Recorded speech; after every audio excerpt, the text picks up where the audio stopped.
Hello and welcome everybody to the 22nd edition of Afford's annual African Diaspora and Development Day, otherwise known as AD3. So good afternoon, my name is Ndidi Njoku. I'm a financial, regulatory and international sustainable development practitioner and the chair of Afford. I'll be facilitating the discussions for today. So the subject of today's AD3 is African resilience and diaspora action, the challenge of the Ukraine crisis.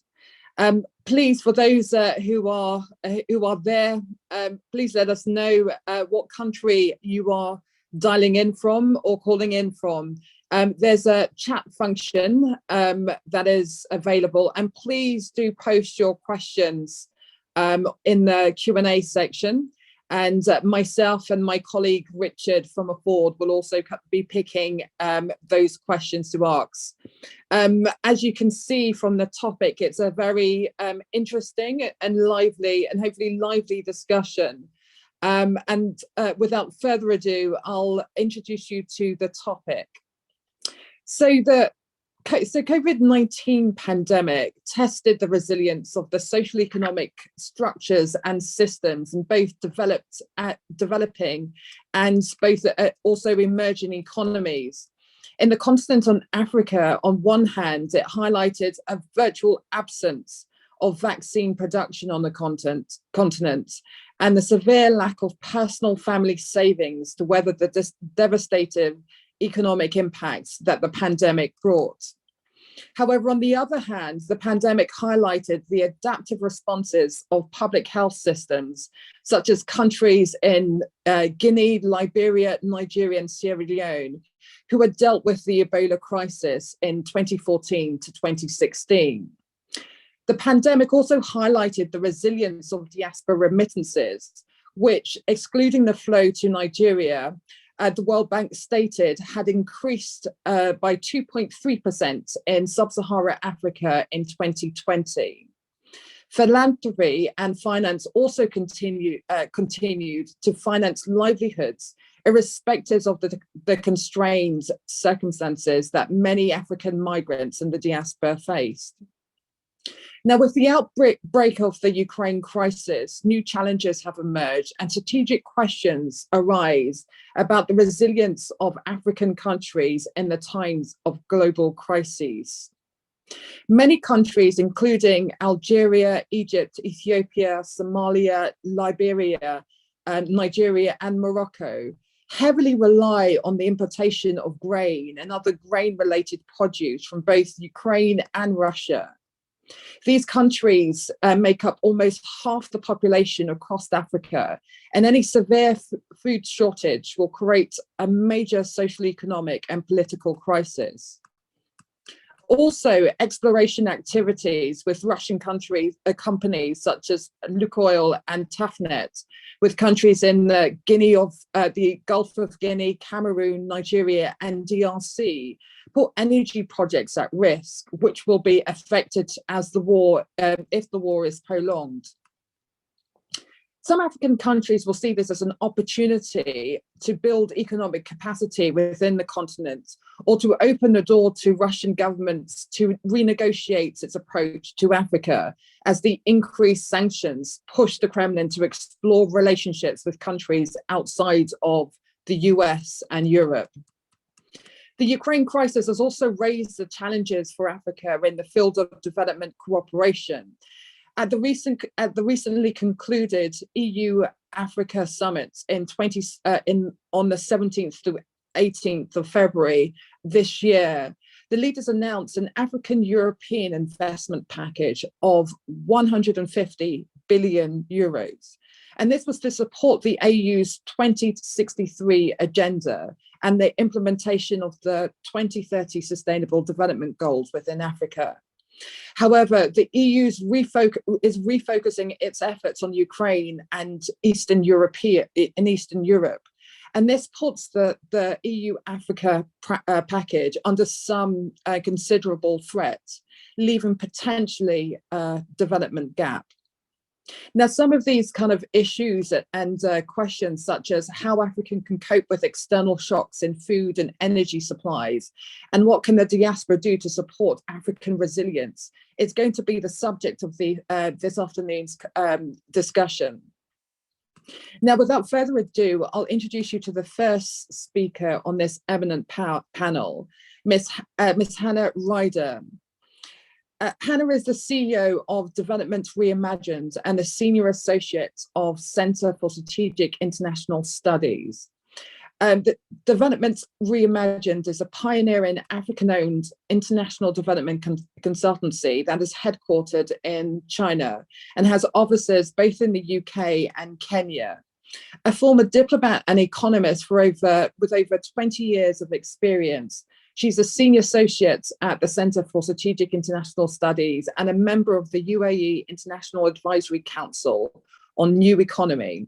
Hannah was also named as one of Africa's most influential leaders in 2021. So Hannah, over to you to please set the scene with regards to this interesting discussion. Thank you, Ndidi, and thank you also to Afford for organising this day and for inviting me to take part. It's a pleasure to be here and a pleasure to be part of this esteemed panel to help set the scene, as you said, Ndidi, to really kind of help everyone to be thinking about perhaps in a more complex way about these questions. I'm going to ask colleagues to please show the slides that I would like to go through to do that setting of the scene. We're just getting your slides, Hannah. Thanks so much. So let me first just let you know, today I'm going to be discussing, going to use the Russia-Ukraine war as a kind of example of some of the points that Ndidi has already raised, and a kind of an extension of some of these questions. And I'm really pleased to be doing this because, you know, African views on geopolitical events are often left out and often kind of assuming that we don't have a view or agency. And what I'm going to do is initially kind of take stock of these and then look at implications going forward. I want to share 4 key messages. I hope 4 key messages will come across today.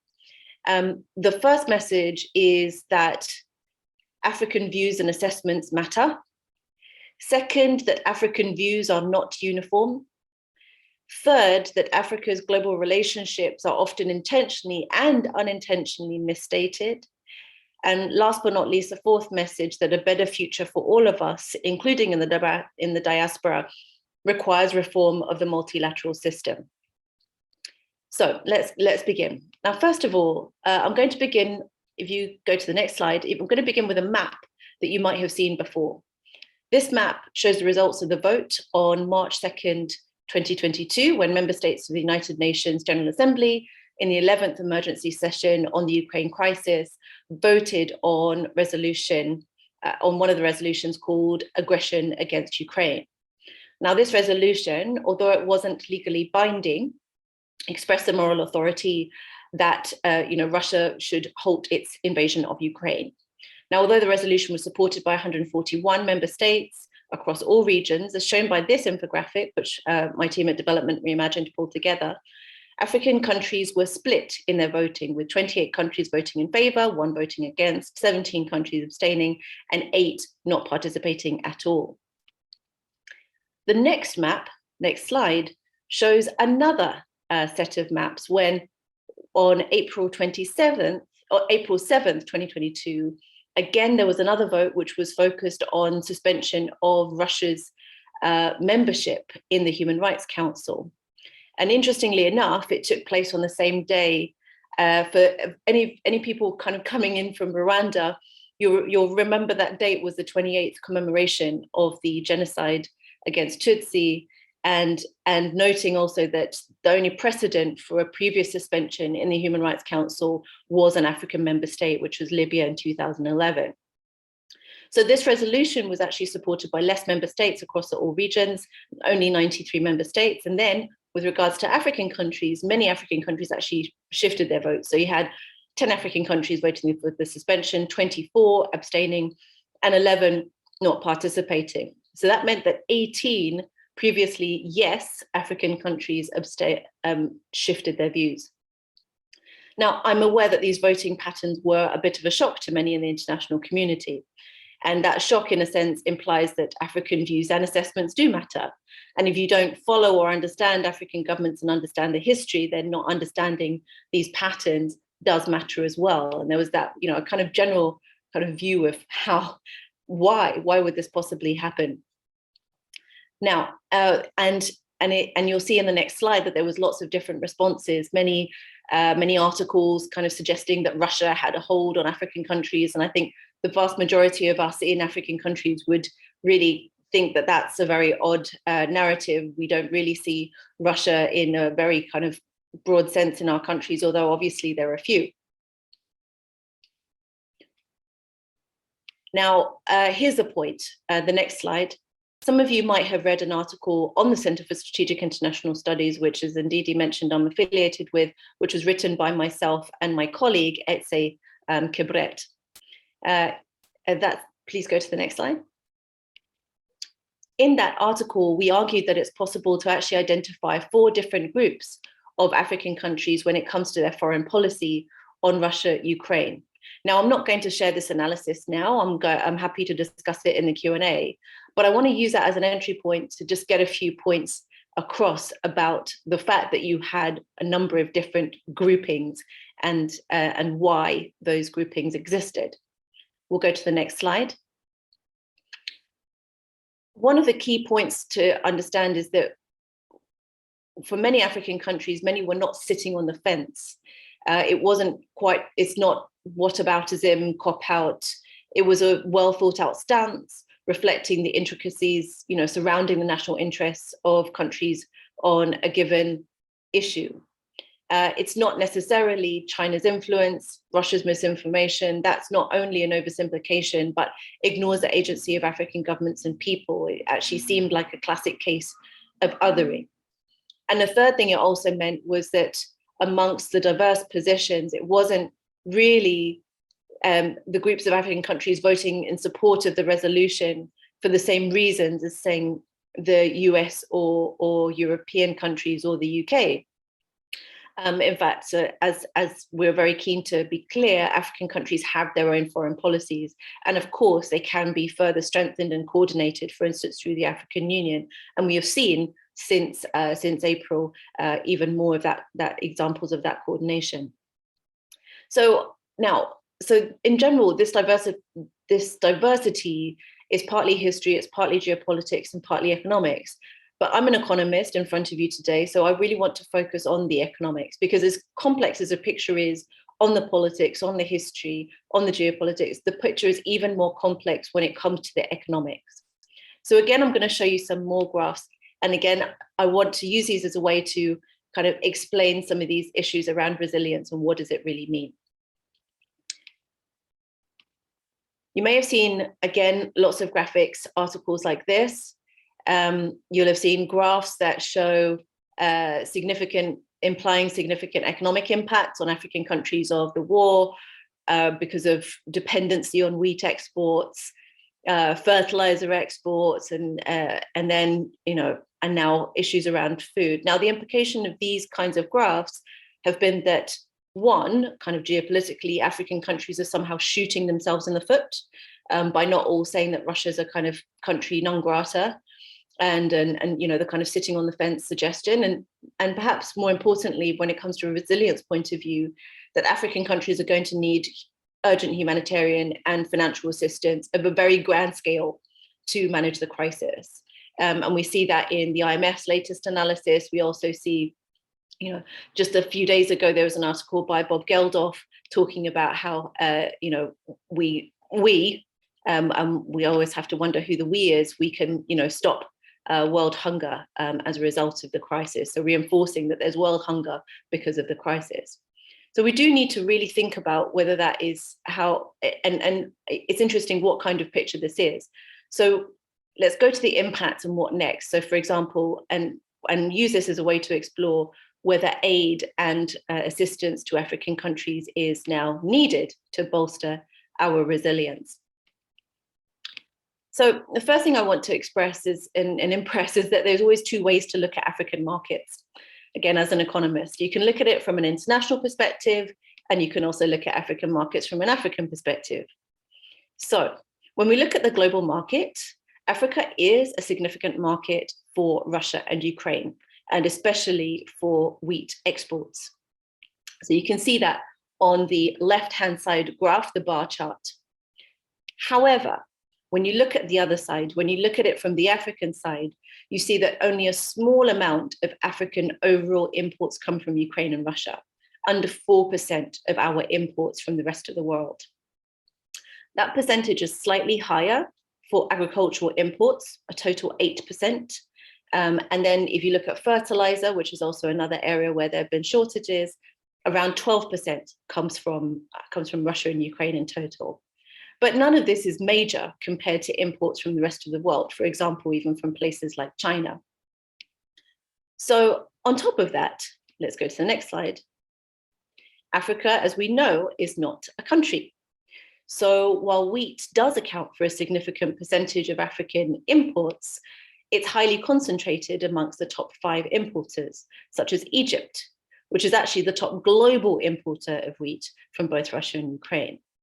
So you can see that the disparity is huge in terms of African dependency. Next one. So while some countries are dependent on wheat imports, actually, when you look at it from a consumption point of view, you also see that African countries are not major consumers of wheat in absolute terms. And and as Africans, as African diaspora, we know this. Partly that's because of things like other options for staples. We've got rice in West Africa. In Ethiopia, we have teff, flour. And it's also lack of development, of course. We've got low income, we've got low consumption. But in a way, that marginalization, just like COVID-19, cushions African countries from some of the worst impacts, and we'll come back to this shortly. There's a very similar, and I'm going to go through it very quickly, very similar, but perhaps even more confusing picture for fertilizer, which I'll just go through very, very quickly. And again, the next slide. African countries are not major importers of fertilizer either, but we do rank high as exporters. In fact, the entire African region exported 36% more fertilizer than what we imported in 2020. And you won't be surprised, you won't hear that, you won't see that in certain reports. In fact, and again, going back to the Africa's not a country, let's go back to let's go to the next slide. These fertilizer exports were dominated by Morocco, Egypt, and Algeria, who account for around 85% of exports. And again, we see that certain countries imported more than others. So South Africa at the top there. And again, we know why, why this is as Africans. We've got poor logistics across the continent. We've got very much externally facing supply chains across Africa. And we also have lack of development. We've got lack of fertilizer processing facilities. And that also means we've got low incomes, low consumption. But again, that marginalization also means something. In some ways, we can be cushioned from some global impacts. And it also means, especially in the case of fertilizer, that some countries will actually win from higher prices, like Egypt and Morocco, who can even pay for some of the activities that they need to do in order to respond. So, last thing, what about food price inflation? Yes, okay, wheat might not be might be lots of other reasons why wheat isn't actually such a big deal, although it was presented as such. What about general food price inflation? Well, we all know, again, that we are seeing higher prices on our shelves. So let's go to the next slide. I'm showing you maize prices because this is not a directly affected commodity, but it's indirectly affected, just to give you an example. Now, if you use a longer time series than just the last 6 months, as many others tend to do, and we go here from to 2000, you'll see that prices have been rising for years. And prices have been rising for years. Well, And of course, they've continued to accelerate. COVID-19 has also made them accelerate. We've had global supply chain issues. The fact is that's only a problem for us Africans if our incomes haven't been rising accordingly, just like anywhere else. If our incomes can't increase to manage these prices, then of course we're going to have a problem. Now, again, with global shocks and constantly being at the bottom of the global ladder in terms of commodities, trade and services, our incomes have not risen enough. And that's actually being exacerbated again by COVID-19. Now, I'm not here to say this is all an external issue, and please don't misinterpret me that way, but by no means, we can't say that, governments are not responsible for this kind of situation. But we also cannot say that it's all internal. And we also must at the same time recognize where governments are taking action. So next slide. Now, and with regards to this latest challenge with food prices and fertilizer, for instance, we have seen African governments taking action. By mid-May, when we shared this infographic, this map in front of you now, we had 11 governments which had already put in place different policies to respond to the new commodity price increases through a wide variety of measures. So Benin brought in some stabilization policies. Ethiopia also did the same. Egypt had wheat reserves for at least 6 months and has since secured another 6 months worth. And then on fertilizer, several governments introduced new subsidies as well. So it's not a case of, this is a continent where things don't happen and where governments do not actually kind of take responsibility. But of course, 11 out of 55 is not enough. And although there'll have been more governments acting, certainly, of course, more can and should be done. So what does this all mean? Let's go to the next slide. I want to share with you 5 key lessons. So first of all, it does mean that African countries are not really shooting themselves in the foot by not trying to sort of say that Russia is kind of the key problem, and that this is something that Russia is at the core, and that needs to stop, and kind of pulling it out of all sorts of systems. That's not shooting ourselves in the foot. But nevertheless, there is, of course, a war in any place, in any region, creates more constraints. The impacts are not unmanageable necessarily, and the evidence for unmanageable impacts are fairly limited, and especially via in comparison to COVID-19, for instance. But yes, of course, there's more constraints. Second, we do need, and as Africans and the rest of the world, and I'm talking about we for everybody in that sense, we all need a deeper understanding of African economies. We can't assume, and this is a perfect example, we can't assume that changes in trade will affect everybody the same or affect the entire African region in the same way as it might affect the rest of the world. So again, we must have the understanding of Africa as a region and as a continent really needs to evolve. Third, African governments are acting, not all of them and not uniformly, but many of them do need more fiscal support, for example, in order to pay for things like wheat prices, to subsidize wheat prices, to subsidize fertilizer prices, but also for other changes, which I will come to shortly. Things like local production of fertilizer, to pay for local production of vaccines, if we're talking about COVID-19. Those things all cost money, they all take investment, and even also shifting their supply chains also takes significant finance. So that is one of the key consequences. Fourth, yes, there may be a need for humanitarian aid, but it's not clear. There's very little evidence that the need for humanitarian aid that wasn't there before the war, the Russia-Ukraine war, is now not there, or wasn't there and now is. Many of the humanitarian aid challenges were there because of long-standing underdevelopment, climate change, and so on, and those were important then and they're still important now to deal with. There's not much necessarily that has particularly changed as a result. And then last but not least, certainly the other key lesson, and again, we learned this very clearly from COVID-19, that international action without lessons learning could actually exacerbate dependency and therefore a lack of our resilience rather than necessarily alleviate it. And I'm again happy to talk about this in the Q&A about what that means. How do we avoid exacerbating dependency? But the key issue there is how does the African continent, for example, not just have more exports of fertilizer? How can that fertilizer then actually be sent across the continent if it's needed as a priority? So what can we do as an African diaspora? And this is my last slide.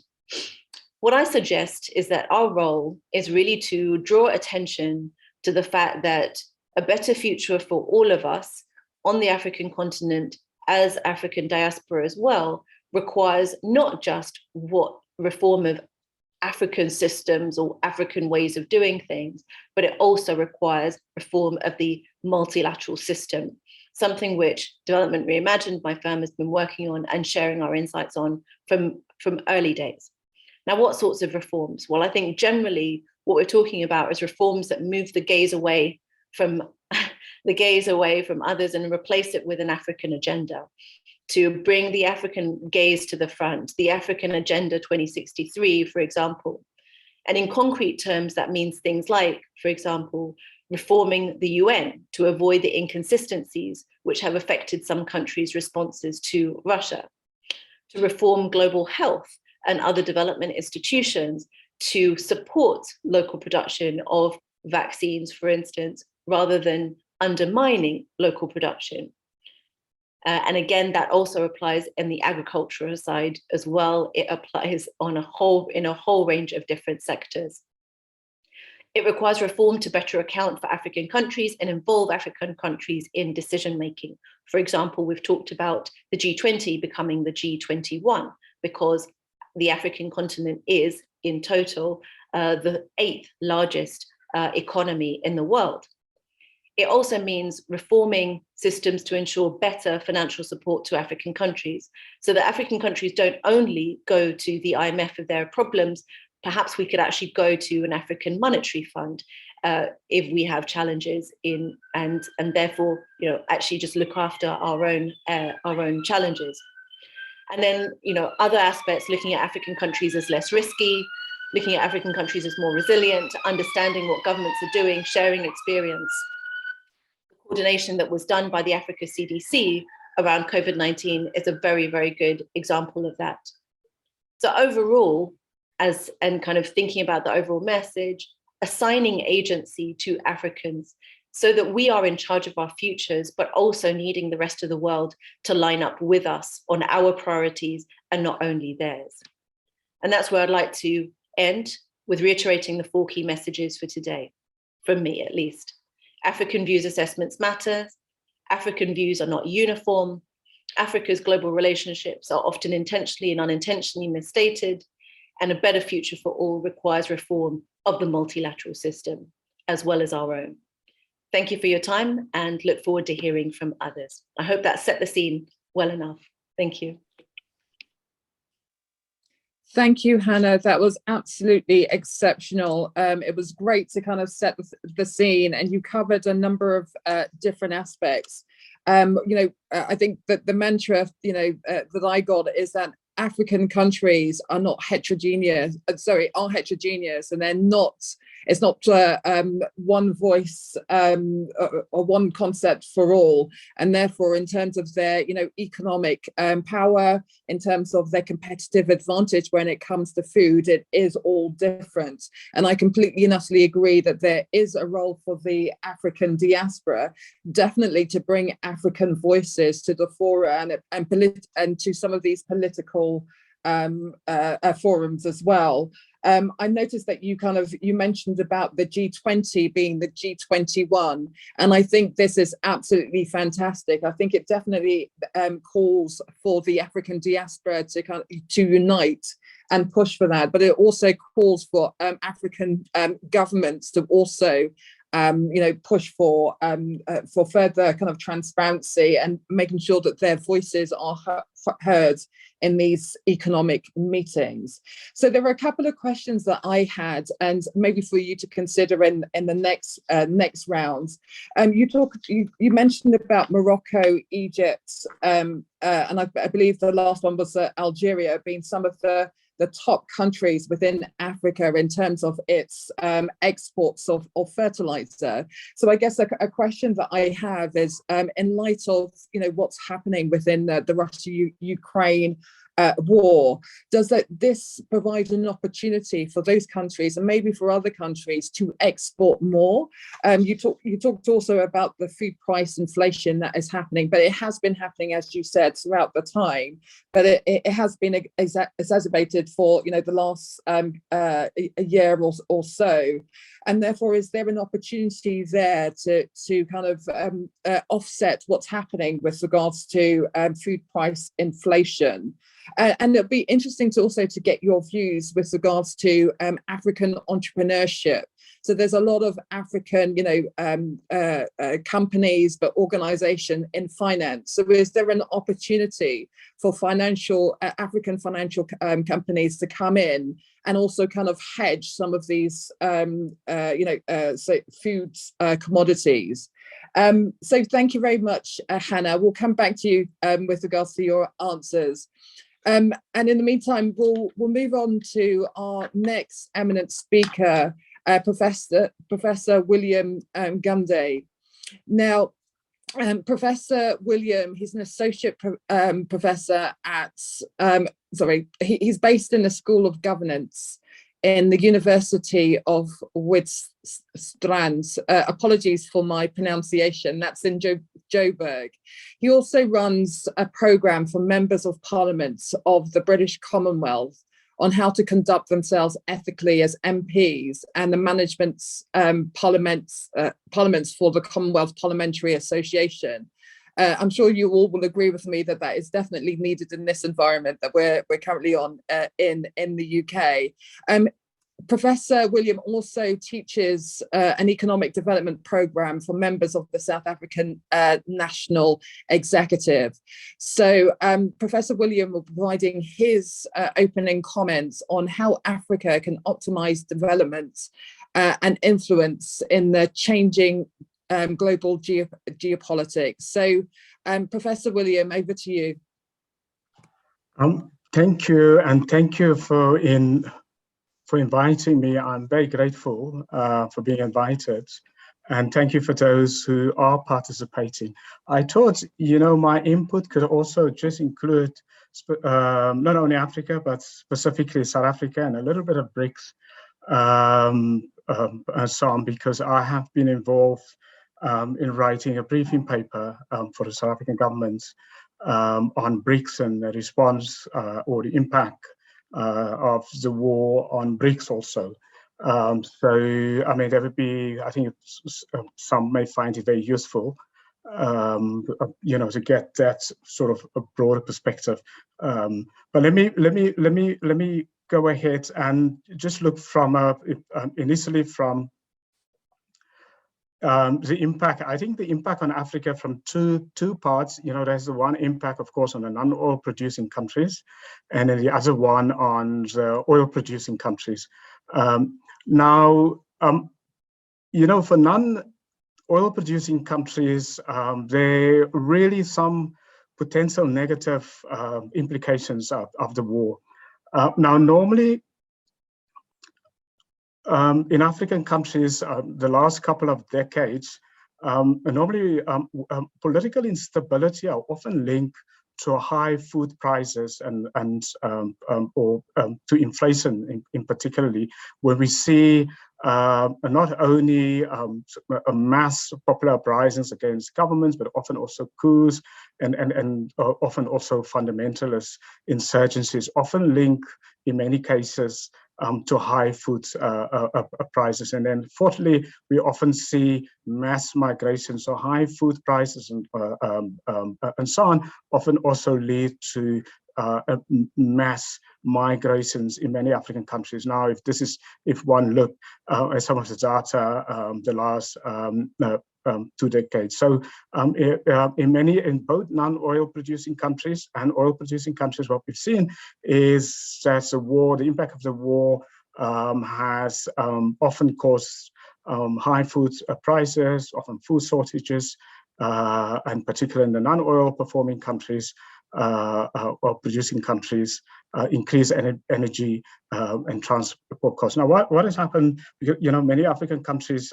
So in the war now, we've seen, and again, this is now from some of the data that I've looked at, many industrial countries and also none of sort of the bigger emerging markets have bought up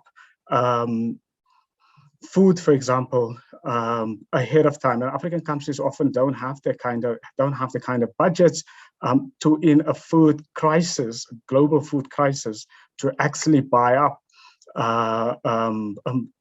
foods and commodities. So I think we are likely to see actually possibly in the next 9 months upwards, we will begin to see the impact of not only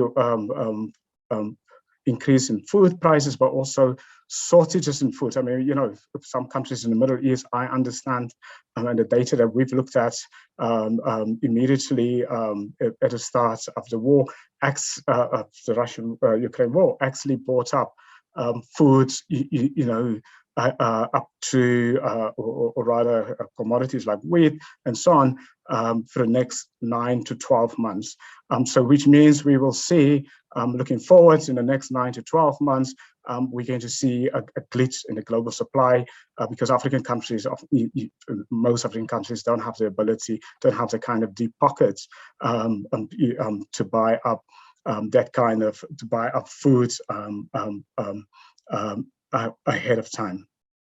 Now, linked to steep food prices and food shortages and increase in living costs in many African countries as because of the impact of the war, and of course also, I mean, what we should have also discussed at the same time is also we're just coming out of a COVID financial crisis also. So many African countries are coming out of it. So we're getting a double whammy of impact of the war, but also still dealing with the impact of COVID-19, of the financial impact of COVID-19. So very likely, again, that to repeat, that we may see possibly a rise in popular anger across the continent against governments fueled by high food prices and food shortages and so on. And we may also see potentially a rise in sort of hardline religious organizations and populist and separatist groups in many African countries taking an advantage of popular anger against food prices and so on. Now, many African countries, or people often forget, I mean, almost a quarter of African countries actually rely very heavily on development funding to shore up their fiscuses. So, and because of the war, what we'll see, we're already seeing it, of course, is that some of the development aid has been going to African countries are now going to Ukraine, going to Eastern Europe, and so on, and that will bring potentially another crisis to African budgets. So particularly African countries that rely really to a large extent on development funding will also, we can also see a potential crisis coming in those in those countries. And then also lastly, is during sort of uncertainty like wars and so on, global wars, foreign investors often what they do, they put a brake on new investments in emerging markets in Africa. So that may also be an issue going forward. Now, separately, the impact on oil-producing African countries is slightly different. Actually, there's been a positive. We've seen a positive impact. It has boosted the economies of many African oil and gas producing countries. Although many African oil and gas producers, of course, have struggled with the typical weaknesses even before the Russia-Ukraine war. They've struggled with guaranteeing security of supply, and which has in the past have made many African gas and oil producers often unreliable. But there's the opportunities for Africans is really to take advantage, of course, of Western countries and seeking and emerging markets seeking alternative sources of supply following the global sanctions on Russia.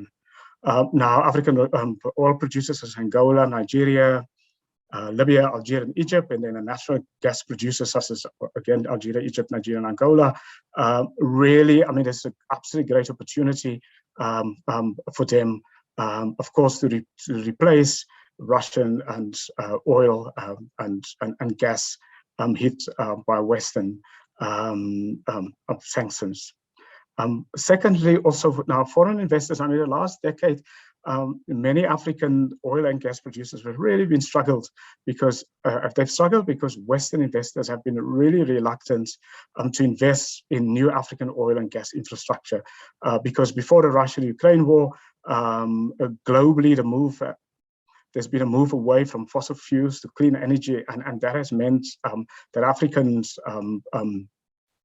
new African oil and gas projects hasn't gotten the kind of investment that they've been looking for, and that is why we've seen in places like Angola and Algeria that have been, production have actually slowed down because of lack of new investment. So there's a turnaround because of the Russian war. Actually, has provided really a new boost of investment in African oil and gas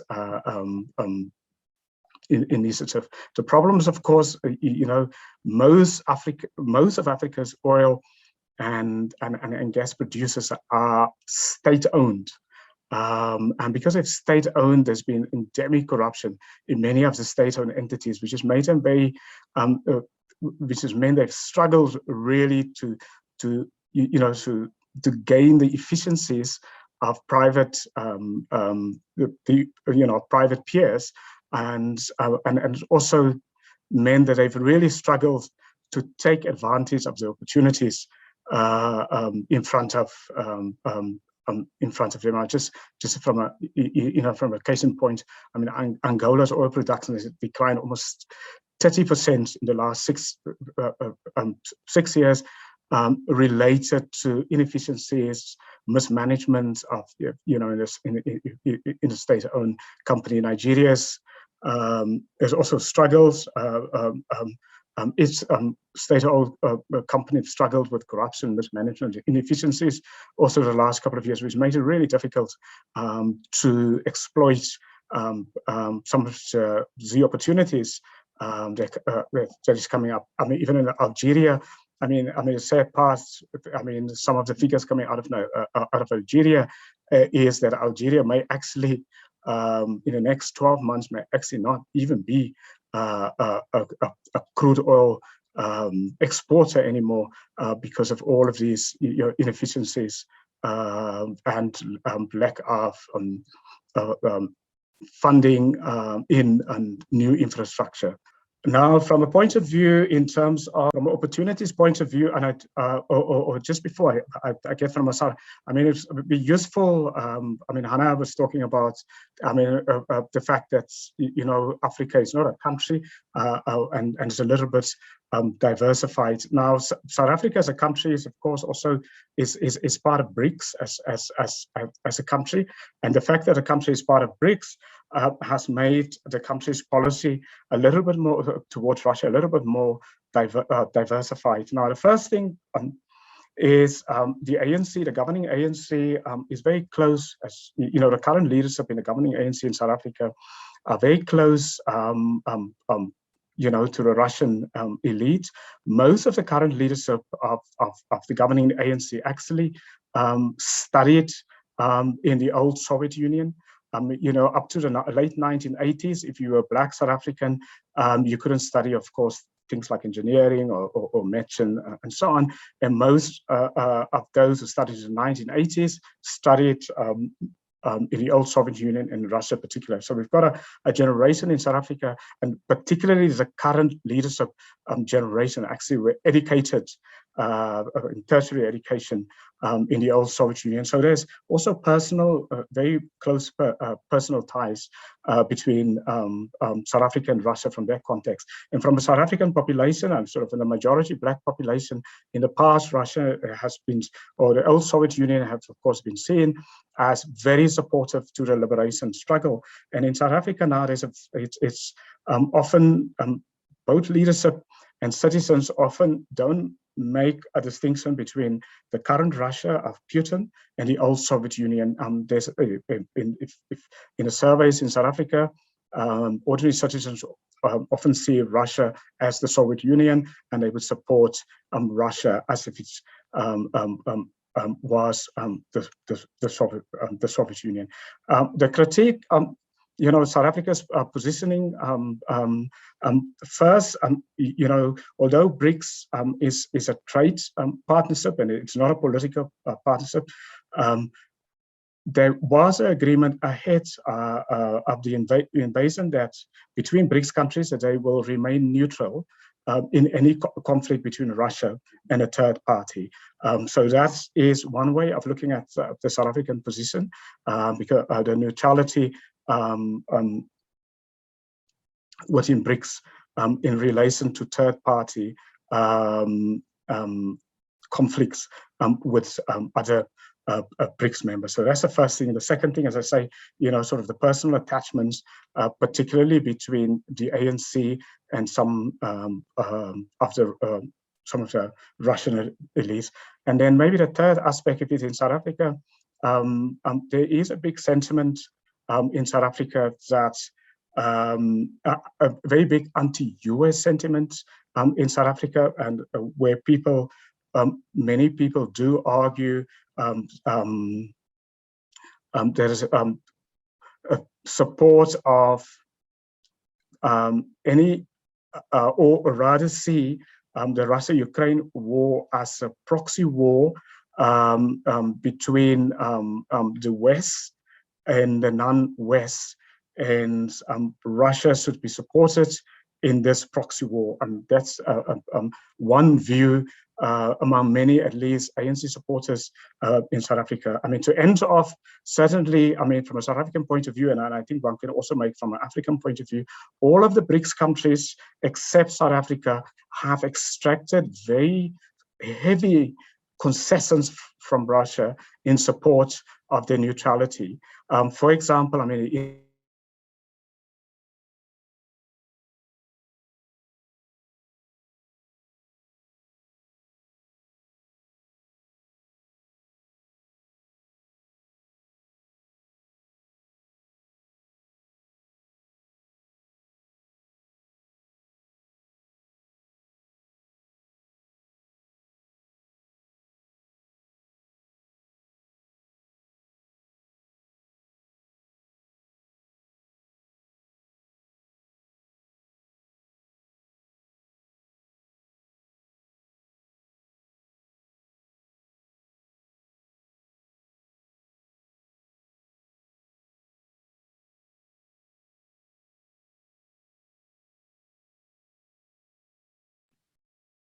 Ndidi, I think we have lost William. Oh, he's back. Hi, sorry, William. I just wanted to confirm if it was just me.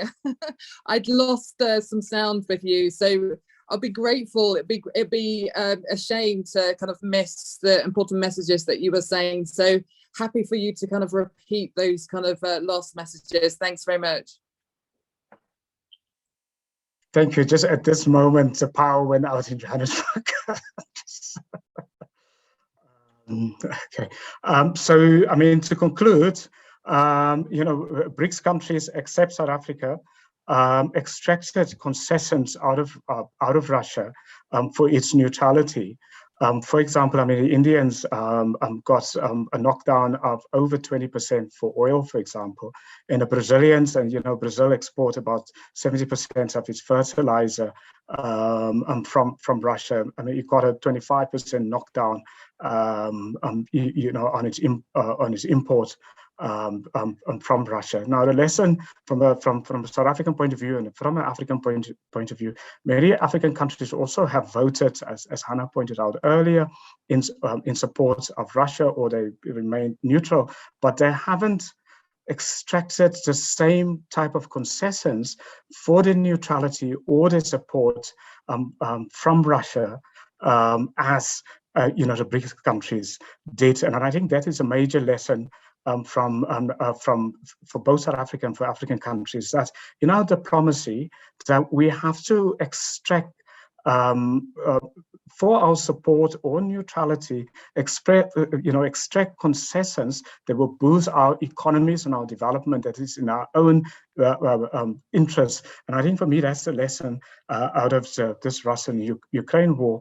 If you look at the concessions that China, India and Brazil got out of Russia, the Africans and South Africa, interestingly, because South Africa is part of the BRICS country, have not extracted that same kind of concessions. And maybe the last of the lessons for me that's really, really important is the fact that Africans really will have to trade with each other, because that's the only real sustainable buffer against any global wars or any global crises, is that the internal trade between African countries, which is still not happening. Thank you very much. Thank you very much, Professor William. That was an absolutely excellent presentation. It's interesting to note your views with regards to oil producing African countries and those who are not producing oil. And I guess a question from my perspective for you to consider in the next round is the fact that when we're talking about oil producing countries, you talk about a potential positive or net positive impact because they're gaining on the increased oil and gas commodity prices. You also kind of mentioned with regards to the investments, the turnaround of potential investments with regards to those people who do have these types of infrastructure, and I think you also kind of hinted at a potential reversal with regards to how some people view the ESG strategy. And I know that ESG had reduced a lot of ongoing or new investments within any type of fossil fuels. So I guess my question would be, in terms of oil producing countries within Africa, are you saying that it's a net positive effect because there is a short-term increase in the oil prices, or are you saying that there is a potential long-term impact in terms of the economies of these countries because you potentially may see that a reversal in the ESG strategy that a lot of nations have, and they're now potentially easing their investment within these kind of fossil fuel areas? And I guess the other aspect is that for non-producing oil countries, I think you were talking about potential dissents rise in popularization, etc. And I just wanted to understand or get a view with regards to what's your mitigating strategy. So what do you think the government can do to mitigate this, but also what the diaspora can do in terms of turning this around? So Professor William, will be interested to kind of hear your views in the next round. So we move on now to Professor Jibril Fowl, and I'll just like to also kind of thank Jibril. Jibril has stepped in as one of the panelists, as Paul Zelza. He's the Vice Chancellor of the US International University in Nairobi. He was called on an emergency today and therefore was unable to make it. So Jibril has very kindly stepped in as one of the panelists for this session, and I've taken his role as the moderator. So Jibril will be talking about, so let me first of all introduce you to Jibril. He's the visiting professor in practice at the Froiss Institute in Africa, and a director at GK Partners and an AUC lead consultant. Jibril was also the former chair of Afford as well. So over to you, Jibril. I understand that you're providing kind of a wide view with regards to what does it just mean in terms of diaspora engagement strategy, etc. So Jibril, over to yourself. Thank you very much, Ndidi. And can I take this opportunity to congratulate Afford for convening the 22nd annual AD3 event on the topic of African resilience and diaspora action.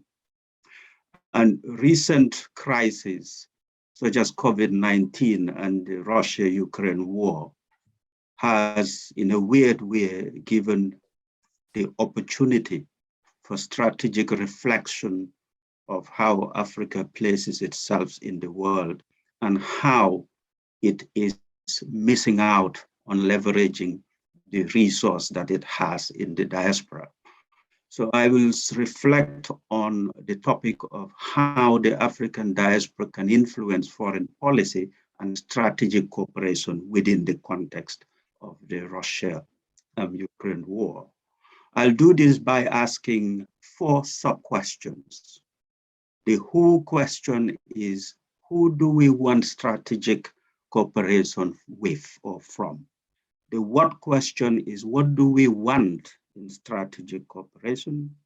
The where question is, where does the diaspora have significant influence, either real or potential? And finally, the how question is, how can the diaspora influence foreign policy on strategic cooperation? I'm very grateful to Hannah in particular for setting really a broad and comprehensive scene of the situation of the impact of the Ukraine crisis in Africa, with all of those nuances and the misconception that many of us have labored under in terms of impact and influence. And William, in particular, relating to the points I'm making on influencing, for highlighting the importance of personal relationships, the fact that in South Africa, the current leadership were educated in the former Soviet Union, and how that affects not only sentiments, but in fact, action in diplomacy and influencing. So what is it, who do we want strategic cooperation from? Of course, Africa as a continent, like many individual countries, have no option but to seek this from all over the world. But the world is not as equal as we know. So the main blocks, of course, the Western allies or the global North, particularly important because of the vestiges of hegemony and power that they still hold. The emergent powers, and emergent powers not only in political influence, but in economic influence. And I think Africa should, this is now Africa as a continent rather than the individual countries, because going back to what Malcolm X used to tell us is you catch fire not because you are Catholic, or Methodist. You catch fire because you are Black. So in the case of Africa as well, although the different countries have their different profiles, we all together as Africa, as a bloc, and sometimes sub-Saharan Africa, catch fire simply because we are African. And some of this, so that continental approach is also significant. To the extent that I think the underdeveloped post-Soviet, post-Cold War situation where Africa knows where it places in terms of strategic cooperation, I think needs these recent crises, Ukraine and COVID, really should push for new strategic thinking on this. In the 50s and 60s, we had the non-aligned movement, which today even exists in name, based in Belgrade mainly. But perhaps something almost around differently aligned movement, an African position or a set of principles that guides what it seeks from strategic cooperation. I think it's important that would help sort of define in terms of the different blocks, the Western allies, emergent powers, and the rest of the world, how we relate to it. And this goes beyond the strategic partnerships that the African Union has. African Union has a whole number of strategic partnerships with almost all blocks of the world, but they are almost operational and project or program based, rather than, in my view, dealing with the broad, sort of bigger, almost political points of one's place in this world. And what is it we do want?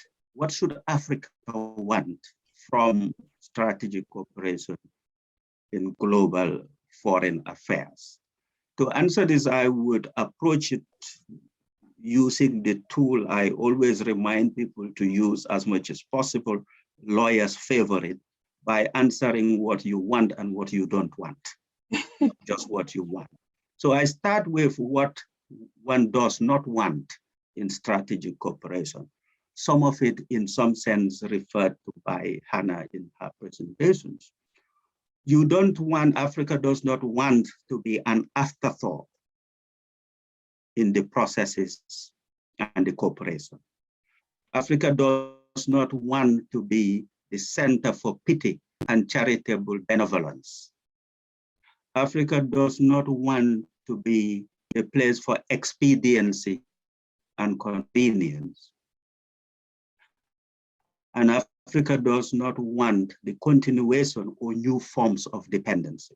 So these are the four things I think we should be clear we don't want. And all of them, I won't go to the details, but people will recognize how they manifest them in practice, not only in individual countries, but as Africa as a whole. Yeah, not afterthought, not pity and charitable benevolence, not expediency and convenience, and not continuation or new forms of dependency. So what do we want? We want the strategic cooperation on our own terms, or at least on what we say. Our partners don't need to agree, but clearly what we want needs to be clear on the table and be the subject and on the agenda. For now, we have the Africa 2063 agenda. That is one framework we can use. One can have others, but we do have that. So on our own terms. Second is absolutely clearly that the strategic cooperation leads to definitive development impact, because there's a lot of strategic cooperation happen within foreign affairs and foreign relations where the developmental impact is at best dubious and at worst detrimental. Many, many examples of it. So it needs to be categorical in terms of the positive development impact. Number three, that there need to be cumulative and continuous progression rather than stop-start. Although I have the sense that the nature of stop-start relationships is almost inherent in international affairs, but that makes it more important that the strategic approach has to ingrain and embed and entrench the point of cumulative progression in it. Because the reality is things happen, so people's expediency and convenience would come to the forefront. And even the partners and the countries we're talking about are also under other pressures that are determined by other factors. So it's more important that the cumulative progressive element is maintained.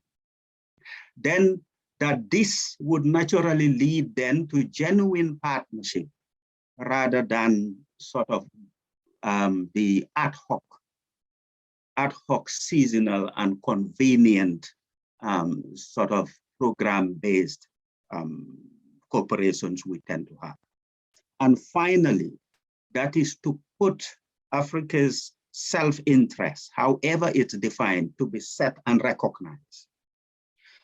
The reality is, and the test is when you have a crisis, all of the nice and beautiful agreements that we negotiate and seal the deal on, as soon as the crisis hits, all of the powerful countries and the blocs go back to do what they deem to be in their self-interest. You know what? I don't argue too much against that. That's the default position. So the system and the negotiations need to be built so that when this natural urge, and very likely something that would continue, that even when that hits, Africa as a bloc and individual countries still maintain a significant level of their recognized self-interest, that's remain, that it is not significantly wiped out. And that can only be done when these matters are set very clearly and on the table. On the third question of where does the diaspora have some influence, if at all, I categorize that in 3 blocks. There are places where we patently have some actual and potential influence. There's some areas where there's a latent influence, and there's some places where there's marginal or minimal. The countries in North America and Western Europe, where you have a significant number of Africans and a long presence of Africans in different forms, both as citizens and over generations, and a degree of integration, that I think there's latent potential there. And you've seen in North America now, there are significant important think tanks which are part of the policy-making process that are led by people of African heritage. You have people of African heritage who are in government, in some cases, making some of these decisions. In the United States, I think the defense secretary is an African American. So that does not necessarily translate that they would influence, but it's about where is the diaspora and what's that potential. So Western Europe, North America, I think one can say it's patent in terms of African diaspora influence potentiality. Where is latent is the blocks in Latin America and the Caribbean. We have significant high numbers, population of African people of African heritage. And to this day, although African Union recognized them all as part of the African diaspora in this definition, we have not created that operational, practical, and direct link so as to tap into that resource for the continental purpose. But the power and the influence and the potential of it is huge. The tens of millions of Africans in Brazil and other Latin American countries, and as we all know, to much delight, Colombia have elected an African woman as vice president. I think it was last week. Then you have Eastern Europe, Asia, and Arabia, where, in my view, still the potential for the African diaspora in those places to influence, I think, is minimal and marginal. So the tools one uses in terms of influencing would be determined by where you sit in these characteristics. My categorization may be wrong, but the point is you do need this informed categorization to define what would be the suitable tool to work for it.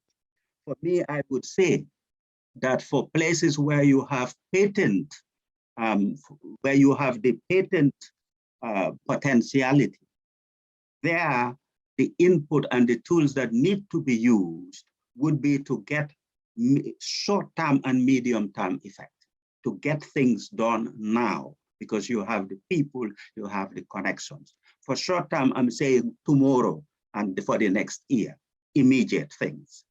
The second would be, and the short-term would be from 1 year to 5 years, the medium term. Short-term is now to 1 year, medium term is 1 year to 5 years.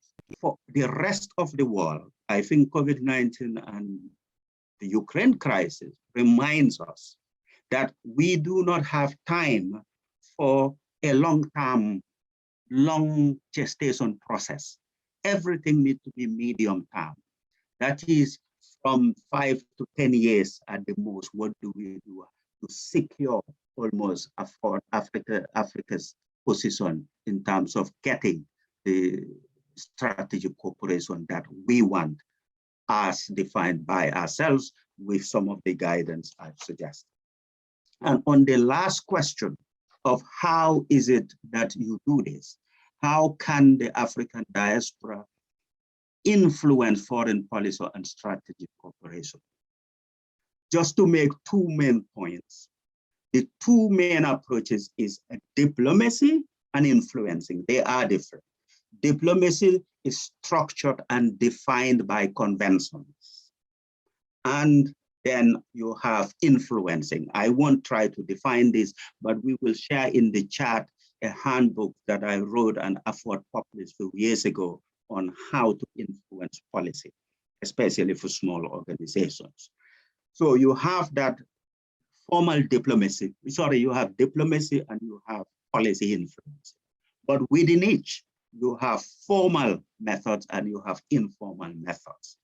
And William have just mentioned, for example, the informal methods where people who have been educated from one country have some affinity. And in some cases, you have connections. You might have a leadership of a particular powerful country where the elite, as it were, you perhaps went to school with them, you went to university with them. So that's the formal and informal part important. The short and medium term is important. As far as I'm concerned, the interventions cannot be longer term. We can't wait to take action of 10 years. It has to be now. And for this mixture of how to do the influences, sometimes, in my view and in my observation, in my studies, the formal bits do not necessarily supersede the informal ones in terms of influence. I've had I don't know whether it's good fortune or bad fortune, to be involved in global negotiations, to see what's happening in the back rooms, in the corridors, in the drafting rooms, late night in the bar, and seeing at the end what comes out as a proposal.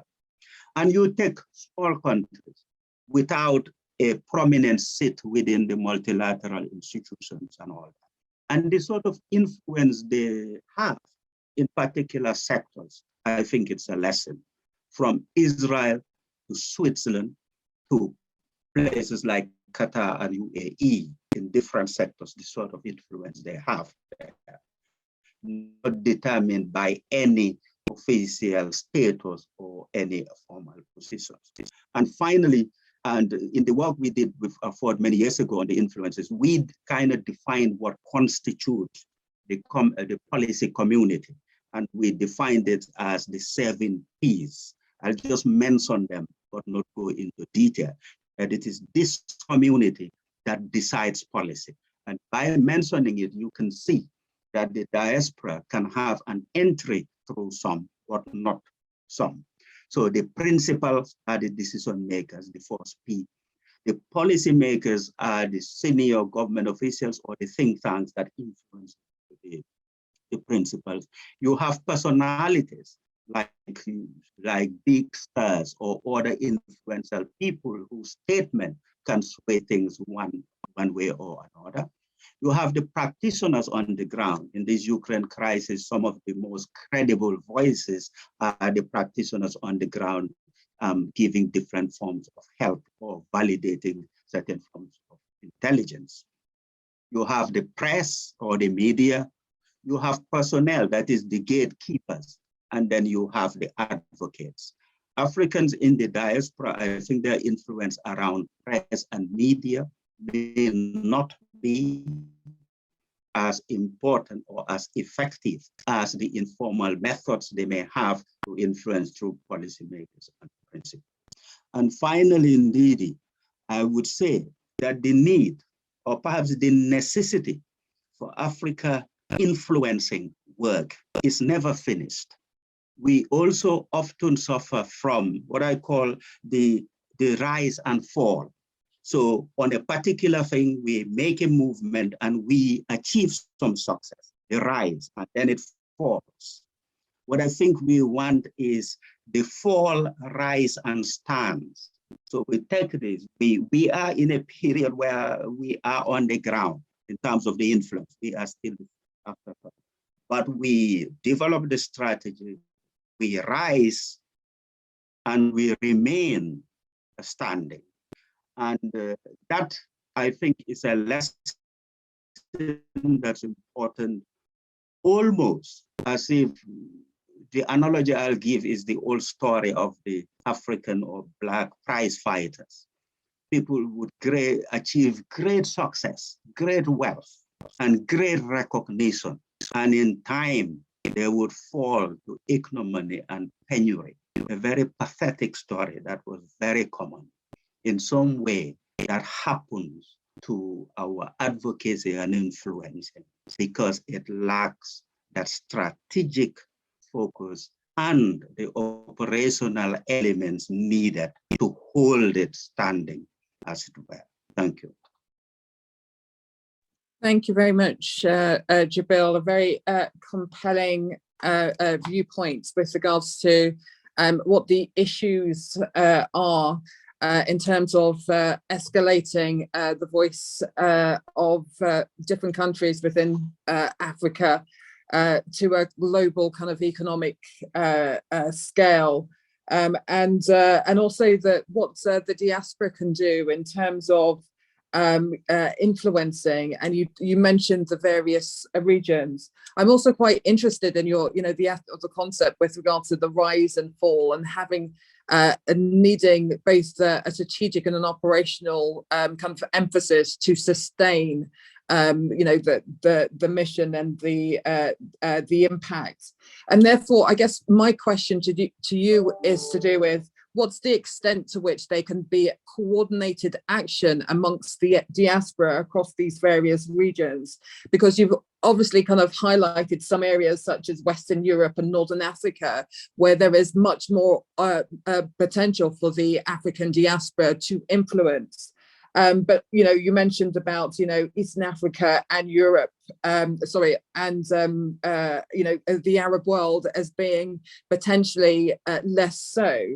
But I always say strength in numbers. How could we? Is there any possibility of pooling the diaspora engagement, impact, and advocacy globally? So I'll be very interested in your perspective over there.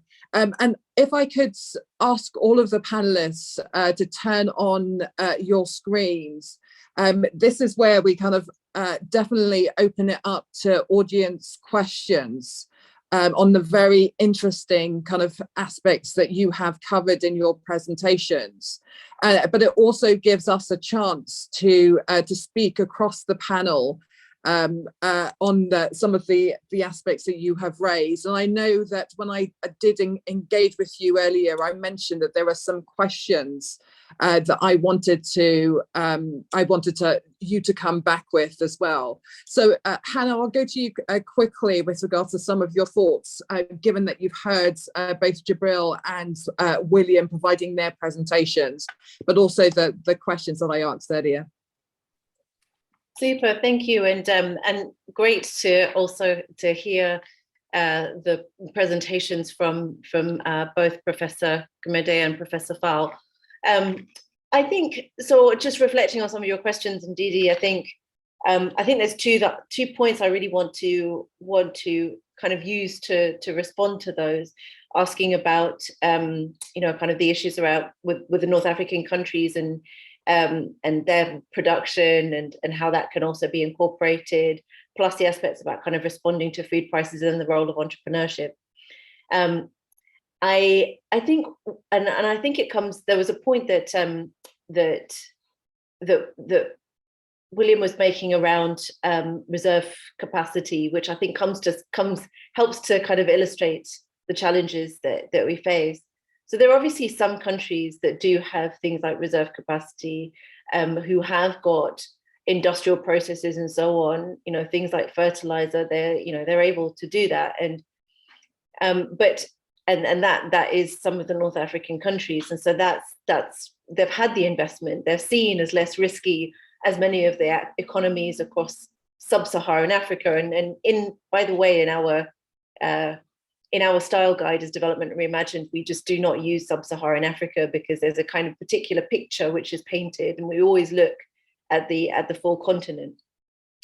And I think there's two, well, perhaps three different ways of dealing with some of these issues. One, we've got the African Continental Free Trade Area, which is there. It's a massive flagship program for meeting Agenda 2063, and I think it's not going to be easy to implement it, and it also requires hard choices. It's not really just about only opening up our markets in the same way that we've been doing under the WTO and under other international institutional mechanisms. This really is about how do we prioritize African business, African investment, African destinations, African trade, within African competition versus elsewhere. And that's not going to be easy because many of our international partners will not want us to do those. Ultimately, I mean, yes, it's all very nice words, but ultimately it does mean in some cases preferring and creating incentives to prefer African destinations for our exports versus other destinations. And so it's not going to be easy, or African destinations for our investment versus elsewhere. So that's not going to be easy, but it is a very important project. And ultimately, if again, the way that we can persuade other partners to kind of get on board is to say, well, a more prosperous Africa is a better Africa for everybody. But we have to kind of prefer bring those things to ourselves first, rather than only look outwards. That's number one. I think the other aspect is we must continue to build African institutions. That goes to this food prices point that how do we affect that?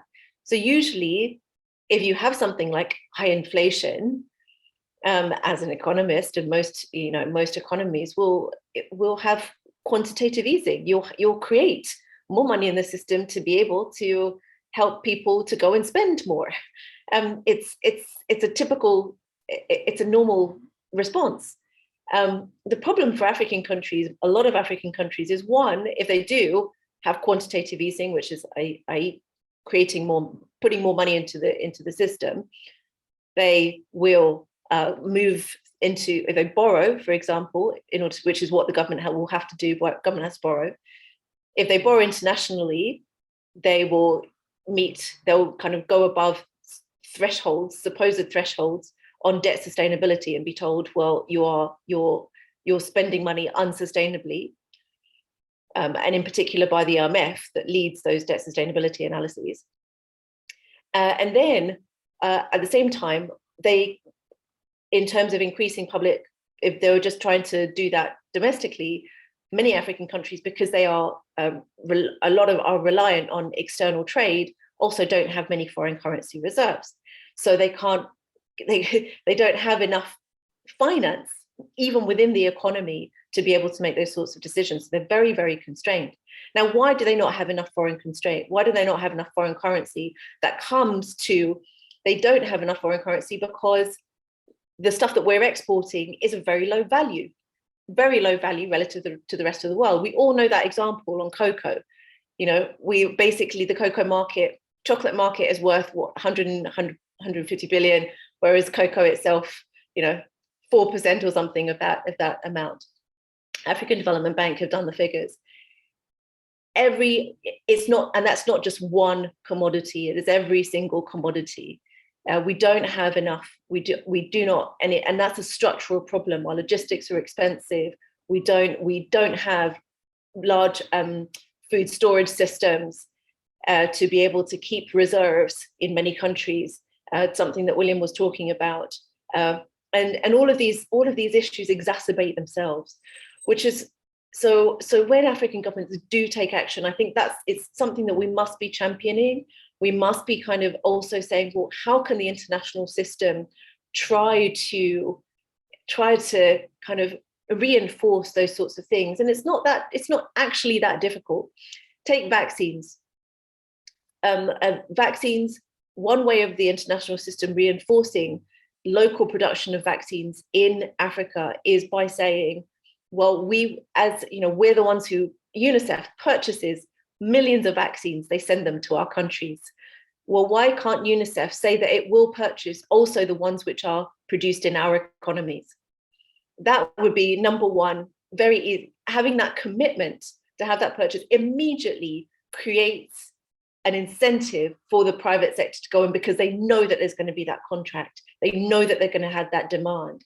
And so, you know, there's so many things. The UN can do things, IMF can do things, World Bank, and we can also do things for ourselves. So I think it's kind of a very long-winded way of saying all of these issues, I think, are linked. But they're solvable. But it requires us all working together and trying to shift the international system, as well as also having that preference for us. Yeah, that's it. Thank you very much, Hannah. That was very insightful. And I think what I'm hearing is that there is also the opportunity for Africa to trade and work amongst the continent as well. So in terms of improving trade, we can also kind of look at trade, improving trade within Africa. And I think it comes back to the point with that William raised with regards to, in South Africa, who was with regards to South Africa's engagement with Russia in terms of having that bargaining power to bargain concessions as being part of BRAC. So William, it'll be interesting to hear your perspective on further insights with regards to South Africa's bargaining power, and the opportunities for Africa and maybe for the diaspora to engage and to influence this. So that there are more, beneficial trade agreements between different African countries and, countries in the West or outside of the continent that they're engaging with. So William, very interested in your views there. Well, thank you very much. I'm not going to have my pick up because bandwidth and power issues. Yeah, that's a bit of a problem now. So that again is, I guess it's emphasized a point in terms of energy that we have to trade with each other. It really is extraordinary that we would have power cuts, not only South Africa but across the continent, but we also have major energy producers. So that's just the first thing. Just it is as practical as that, of trading with each other more and actually do it genuinely. And I know there's a lot of rhetoric around it. I worked on a South African government's initial draft on the free trade, early days, 2008, 2009. And I'm not involved in that space at all anymore. But the sad part of it, there hasn't been much movement across the continent of real genuine trading with each other. So, and that's what all the crises tells us. COVID again, if we should trade with each other, we should make it seriously. Now, just in terms of the opportunities, coming back to you and your specific question, what comes out of the war really is food security nationalism is going to come out. One has to look at it in the context of, look at COVID, we had vaccine nationalism. So I think we're going to see, in the coming months, food security nationalism. I mean, we've already seen, last week, India said it's not going to export any food that it normally would, and it will keep it for, domestic consumption. So, again, it provides opportunities. Well, of course, it's a bad thing immediately a bad thing for African countries to import food, but it tells us again, that we have to try generally to try to produce the things that we import. It's an opportunity for African agriculture to begin to diversify our agriculture and to begin to start to build agricultural or even a manufacturing base by actually producing for domestic purposes and then for the region, and that will help build our competitiveness and so on. That's quite important. And then maybe then on the trade deals. Again, I mean, I was just part of a 5-year a trade project with Wits University. We did it with about 10 other universities in China, Turkey, Brazil, and so on. I specifically looked at, since the Second World War up to now, Africa's trade deal. So looking at every trade deal since the end of the Second World War. And I can tell you the heartbreaking thing about that is all of our trade deals are so uncompetitive. It really is uncompetitive. So in a sense, either there's a couple of things we will need to do.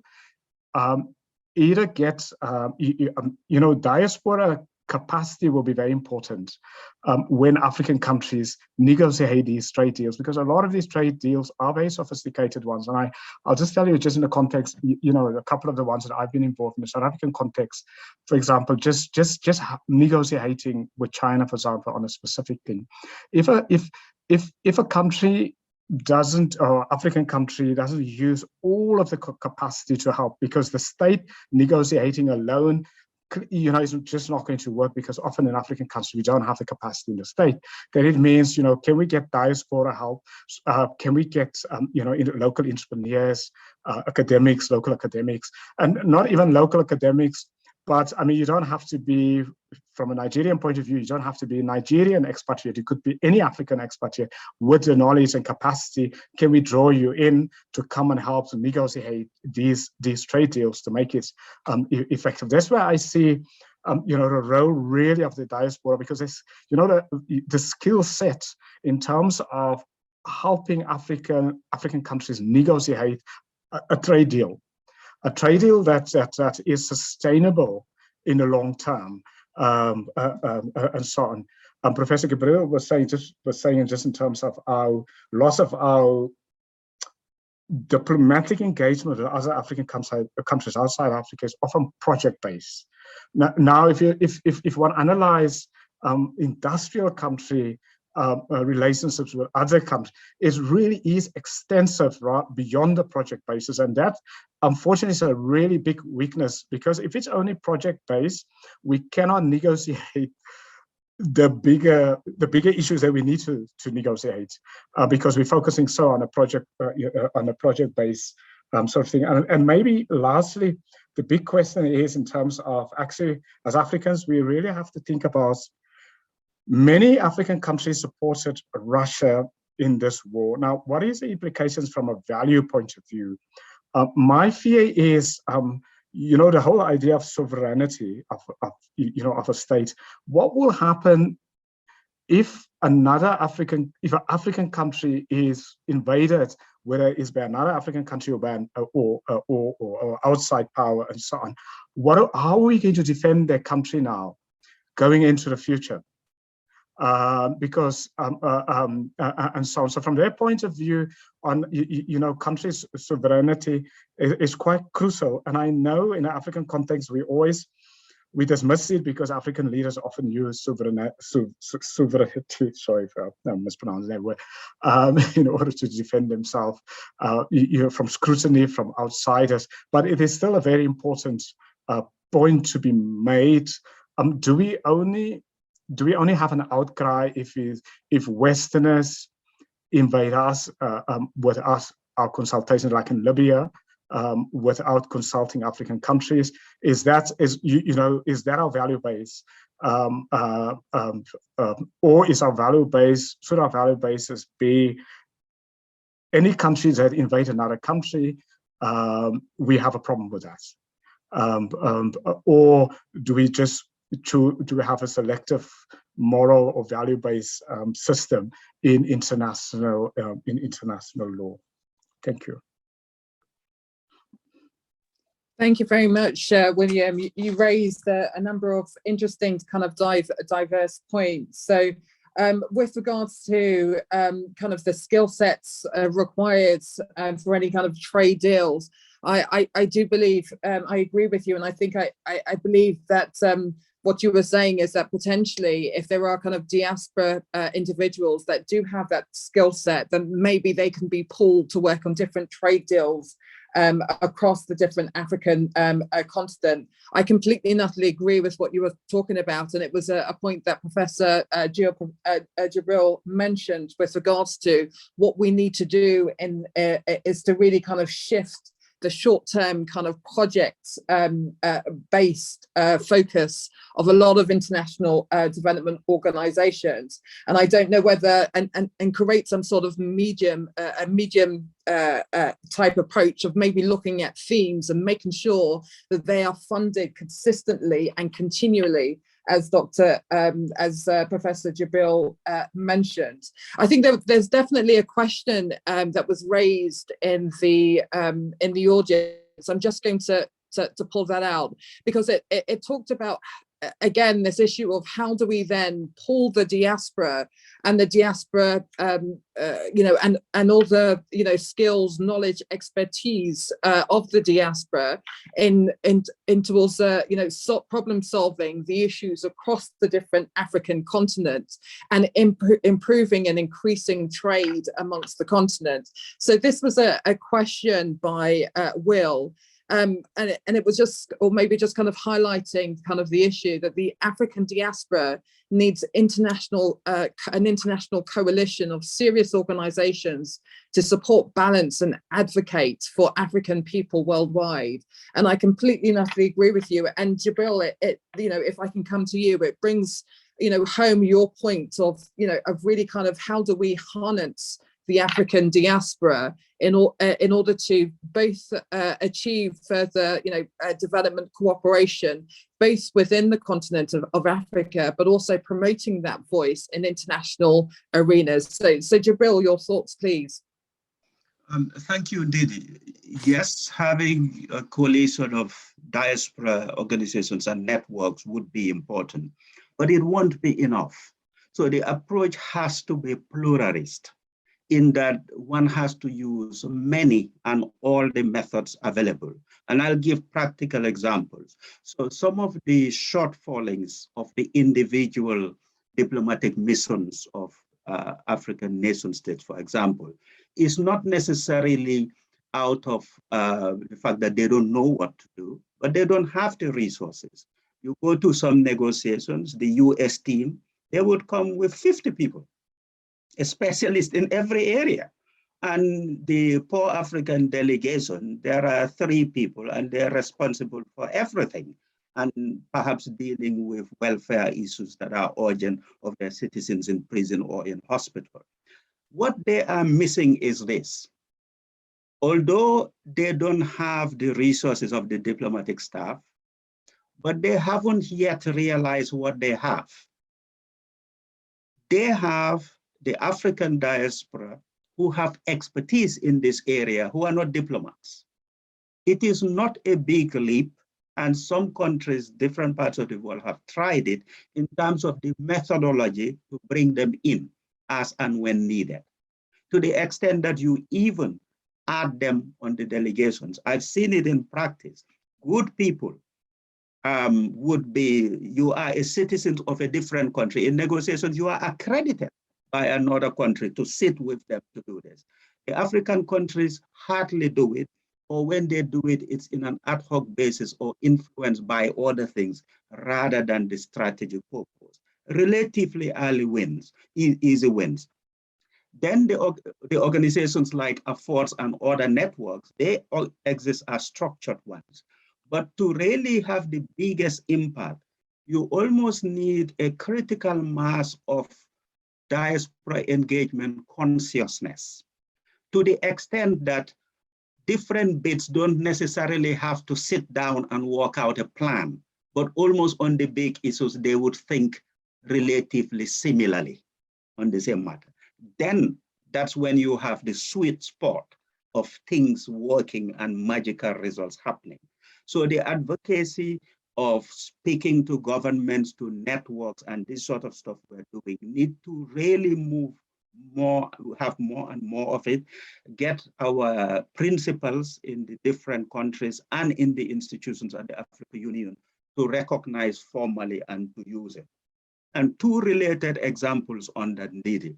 This is no speculation that it would work. There's precedents of the African diaspora working on this basis and having huge results for the continent. In the past 100 years, one of the biggest achievements of Africa is decolonization. You may decry what happens since we kicked out the colonialists, but in many countries, the colonialists was kicked out on that day. And that the role of the African diaspora has been absolutely crucial and critical in that thing happening. And Hannah's mentioned, for example, this problem we face in that because we are not exporting of higher value in hard currency, we are caught in this terrible economic problem. That will not even be solved by itself, even if we increase intra-Africa trading. Because if we increase intra-Africa trading and we're still trading on dollars, we will still face the same problem. But you then see two important dynamics which give me hope. For the diaspora, apart from trade, the biggest source of hard currency in most African countries, apart from trade, is diaspora resources in the form of the remittances. Yet, the amounts that the diaspora does not send, the diaspora savings, is there on tap.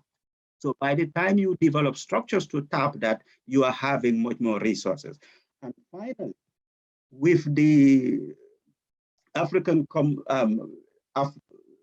Common Trade Area and the movement towards that happening, you found institutions like Afreximbank have now developed a payment system, an intra-Africa payment system, which I've sat through the presentations and the earlier planning, and I'm very impressed that the system will even have intelligence in itself to regulate how to mediate the valuation of currencies different.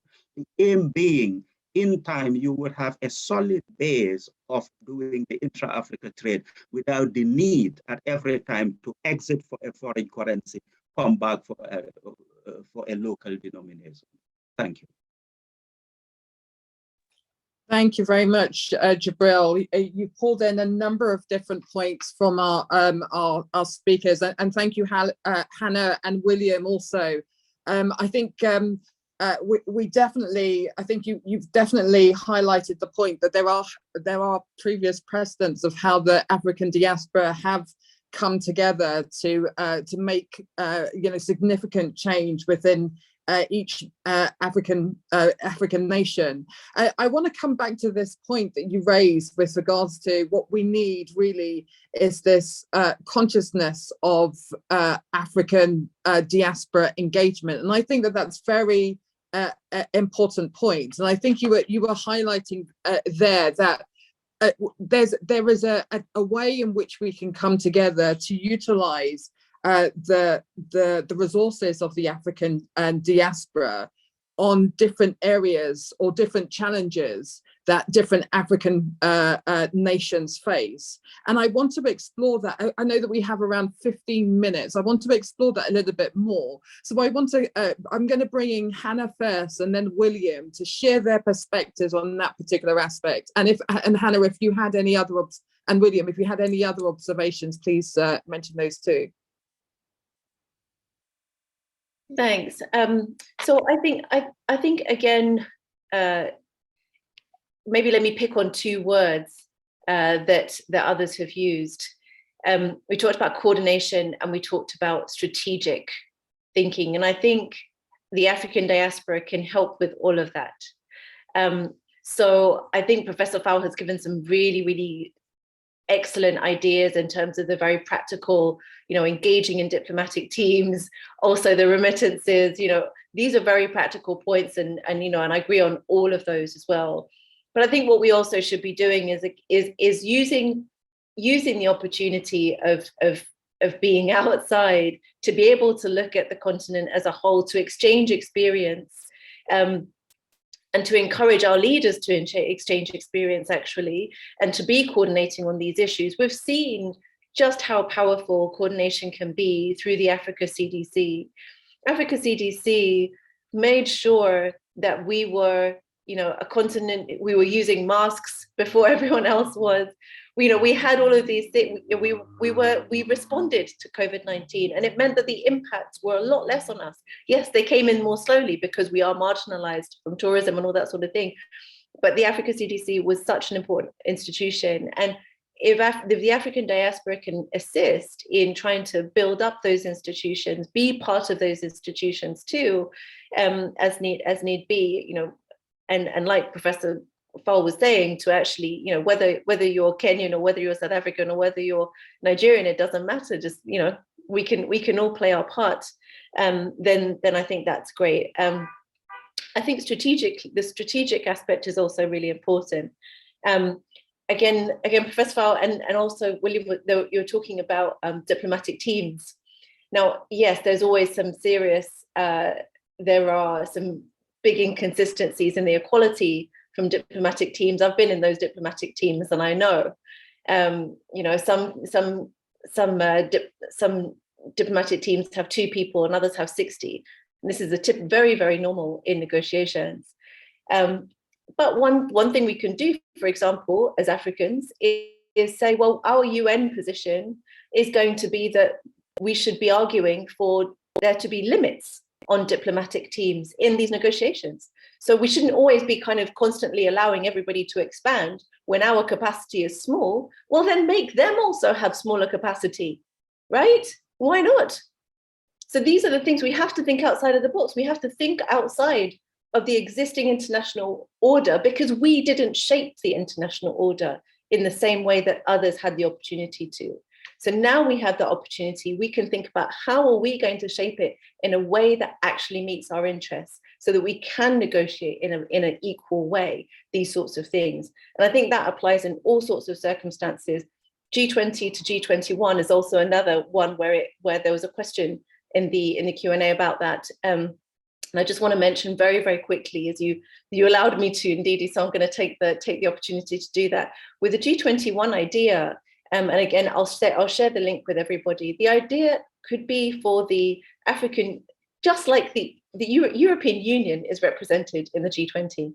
So it's exactly the same kind of setup. You would have the African Union chairperson attend, and you would also have the African Union Commission attend, and also the chairperson of the African Union, who's the head of state. So right now you would have His Excellency Moussa Faki Mahamat, and you would also have the President of Senegal also attending, and they would represent. And also, again, that would mean that we are, as Africans, prior to the G20, G21 discussions, we're also then forced to be thinking about, well, what is going to be in our interest on global monetary policy? How do we shape it?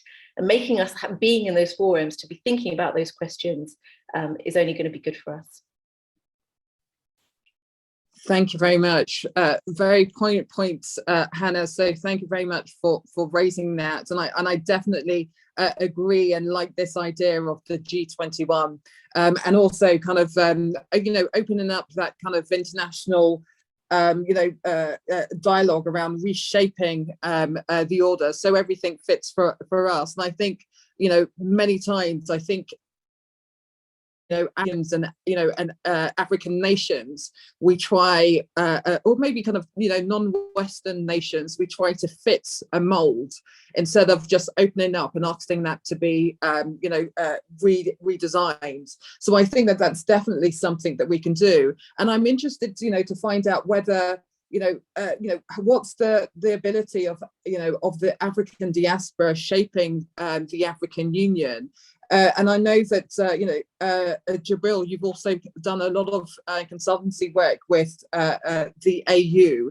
And so if we are going to be moving to this concept of, G21 and having people to engage, the African diaspora to engage on this point and really push this point, what's the ability or the capacity of the African Union to really stand and be the voice of African nations within this global forum?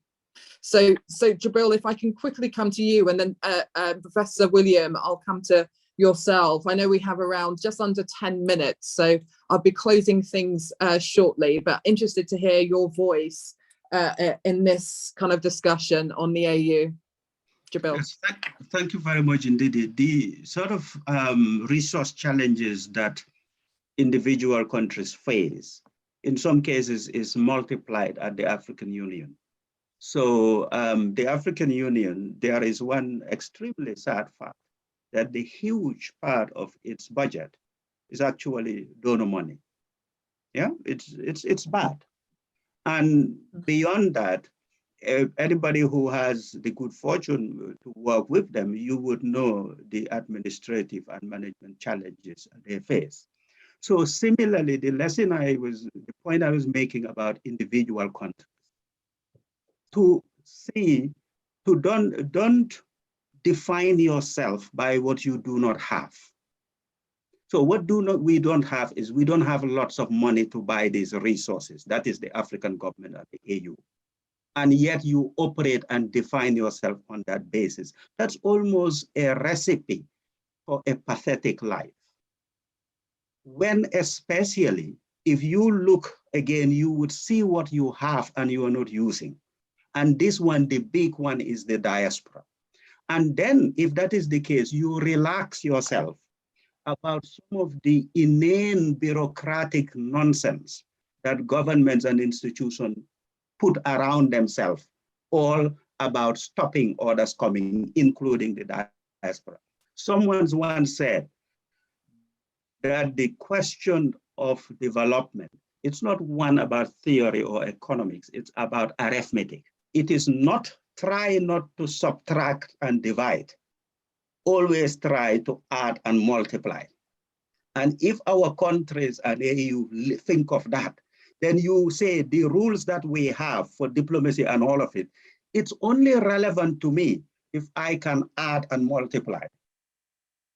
But if it's leaving me so weak, I walk around it, because the nationalism that we're talking about, it's gone beyond nationalism. It's gone to what some people are calling nativism now, whereby people are so drawn back to themselves that everyone is an outsider.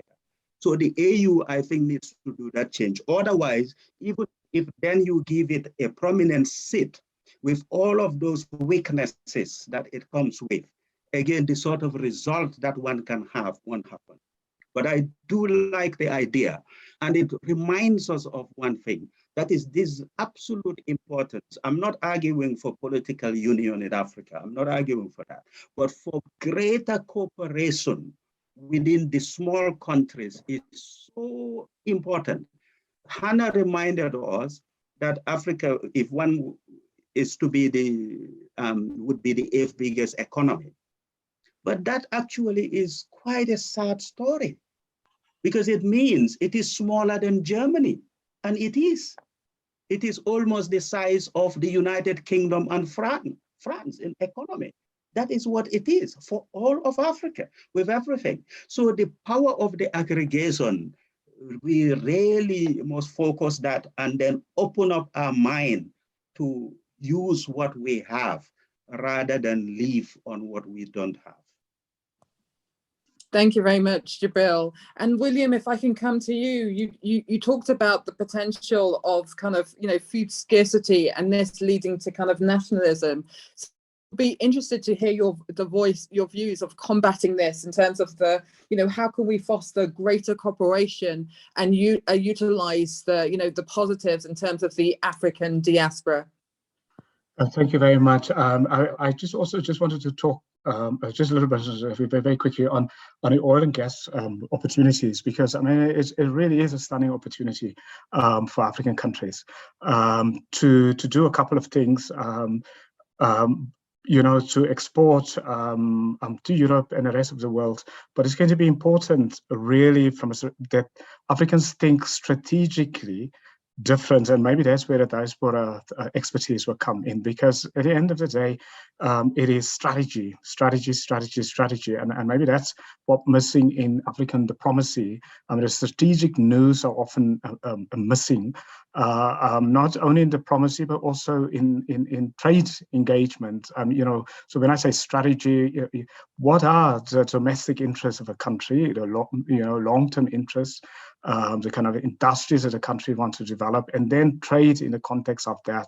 And that is where one would need, maybe in a sense, what we should do is possibly create a pool of expertise, diaspora expertise, that would be at the at the call of African countries who do trade and negotiate. But then back on that oil gas opportunity, I mean, there's also opportunity for diaspora, because I mean, it just in my analysis of the oil and gas companies, and just only the state-owned companies, I didn't look at private companies, but state-owned companies, really, I think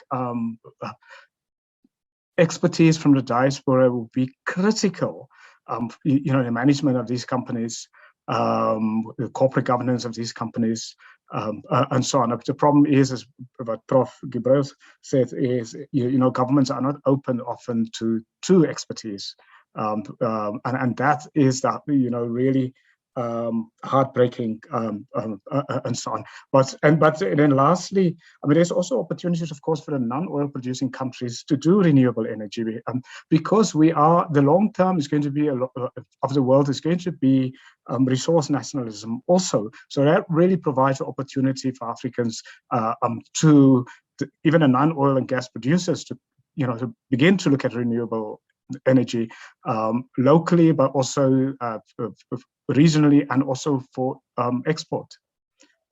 Thank you for the opportunity. Thank you so much, William. You again, great, great points raised with regards to harnessing all the positive, attributes and resources of Africa, and to make sure that we can really kind of harness also the power of the diaspora. All right. Now we've mentioned, kind of the power of the diaspora in terms of remittances and savings, and it really looking for, a channel in which it could, in which we can pull this in order to create further opportunities, developments within Africa. We've also talked about the skills, networks, and expertise that the African diaspora has, and this could be used to really kind of effectively utilize and solve some of the problems in different African countries, and in particular using those expertise to engage in any kind of trade negotiations. William, it was really interesting to hear about the dynamics between South Africa and Russia, and the fact that South Africa is can utilize its advantages of being a BRAC, one of the BRACs, in also in terms of the deals that it's doing with Russia. And I hope in the future that African nations such as South Africa and others can really understand and really kind of harness the their abilities in that regards. I'm just going to, I know that we're out of time at this moment in time, but I just would like to kind of thank a few people.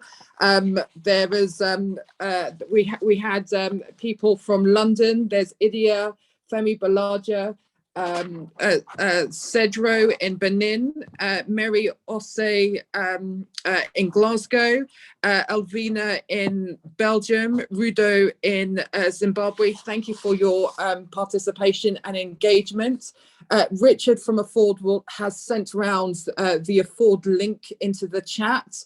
There's also a link coming round with regards to how you can really kind of get engaged with the projects and the work of Afford. And that will be in our newsletter as well. That is on the link. Thank you also to Henry. Henry has a really kind of young, dynamic company. Henry, please do engage with Afford in terms of the activities that you have there. Apologies, we ran out of time to kind of go into detail with regards to your particular question. Sunny Lamumbe, thank you so much. I know that you had some questions with regards to strengthening the cooperation and development between African countries and the African diaspora. And I know that you also kind of highlight that the African diaspora is also to do with those in Latin America and the Caribbean. And I know that on the panel we mentioned that we really haven't harnessed the opportunities of engaging with the wider African diaspora in those particular regions as well. So there's a number of different opportunities there. So let me, I think it's been a very interesting conversation. Thank you. Thank you to those that have participated in the chats, and thank you for providing your commentary. Please do getting involved with Afford. The speakers will be sending the speakers details if you want to engage with Hannah, with Professor William and Jabril. And it also leaves me to really, thank the panelists for a really engaging and, and topical discussion around the Ukraine-Russian crisis, what it means for Africa, and how we can really harness the potential of the African diaspora.